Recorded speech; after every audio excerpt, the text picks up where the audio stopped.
This is like a milestone album, transition album for this band, but it didn't come painless. There's a lot of bizarre stuff, a lot of people changes. It took 3 guitarists, 2 bass players, and 3 producers to make this album happen. In this video, I want to talk about the background of the album, the 2 versions that were made of this album, and all the people changes that were involved.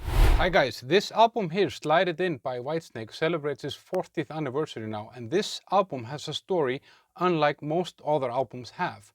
First, a funny fact about the cover. There are 2 different models, one on the back and one on the front, because the one in the front actually passed out when the snake moved on her neck, and you can actually see the fear in her hand pose on that album cover. So this was Whitesnake's 6th album, and up until then they had been primarily successful in the UK. Their last album, Saints and Sinners, was a success, but there were tensions in the band and tensions with the management, so that actually led to Ian Paice, the drummer, leaving the band, and also the guitarist Bernie Marsden. Plus David Coverdale had issues with the management, so he kind of put the band on hold for a while he sorted all these things out. So Whitesnake got a new lineup together before this album. That lineup was David Coverdale on vocals, that was John Lord on keyboards, Micky Moody on guitar, Mel Galley on guitar, that had actually been singing backing vocals on the previous album. On this album he did guitar and backing vocals.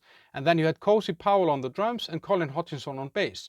They also had a new distributor in the US, that was Geffen Records. This lineup went into a studio in Germany in 1983 with a producer called Eddie Kramer. They made one song called Guilty of Love, but the band was unhappy with the mix and the sound of that single, so they actually fired Eddie Kramer and hired Martin Birch again, who had done all their previous album, and he had worked with Rainbow, Deep Purple, Black Sabbath and Iron Maiden, and obviously Whitesnake before. The album was actually supposed to have come out already in August in 1983, but it got postponed because of all this. Eventually it came out in January, 30th of January 1984 in the UK, with 9 tracks recorded with Martin Birch, and then 1 track, that Guilty of Love, by Eddie Kramer. There was Trouble in Paradise. While they were finishing the album, they were also touring, and after one of the gigs that they had in Germany late 1983, things got sour between Micky Moody and David Coverdale.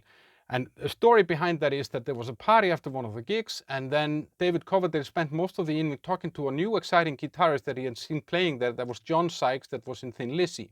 Obviously that pissed off Micky Moody, and on top of that, David accused Micky Moody of having turned his back to the crowd and pointed a finger at him and said, "You never do this again." So that eventually led to Micky Moody leaving the band, and also the bass player Colin Hutchinson, who would then be replaced by Neil Murray, who had actually played on their previous album, and John Sykes was announced as the new guitarist in Whitesnake just a few weeks later. The album was a commercial success in the UK, but it was criticized for the sound and that the mix was bad. But that was not the only people that were unhappy with the mix and the sound, because the US distributor Geffen Records, they refused to put the album out in the US unless it would be remixed. And they got in this guy, the 3rd producer on this album, called Keith Olsen. Keith Olsen had been working with Sammy Hagar and Foreigner, and he revamped the sound. He kind of moved the drums and the keyboards a little bit further back in the mix, which people criticized because it was John Lord's keyboards and you don't put John Lord in the back. They re-recorded the guitar, so John Sykes is playing guitars over Micky Moody's guitars that had been there before, and Neil Murray plays a new bass over Colin Hutchinson's bass as well. So the album was more kind of focused on the bass and the guitar somehow, and then moved the keyboards and the drums a little bit in the back.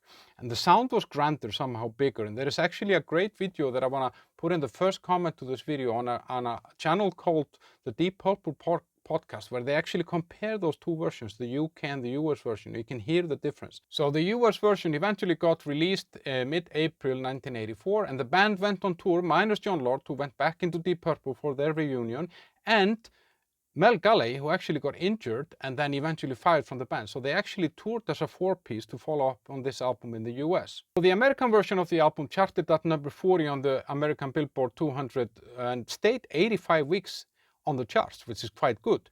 And it got serious video play on MTV with songs like Slow and Easy and Love Ain't No Strangers, and that kind of broke the band into the US market that they would then follow up on with their self-titled 1987 album that made them megastars.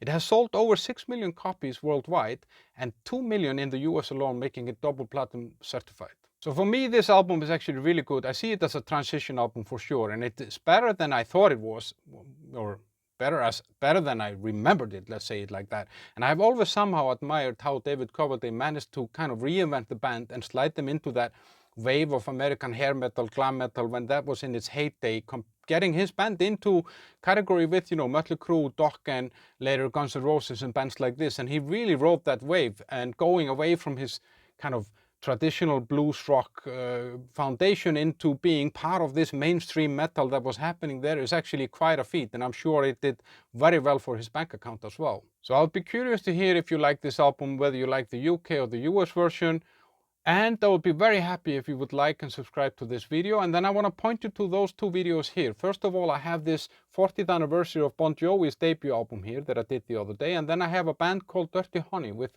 an album called Can't Find the Brakes. I did a review on that late last year, and that's a rock and roll band that you should know if you like Whitesnake.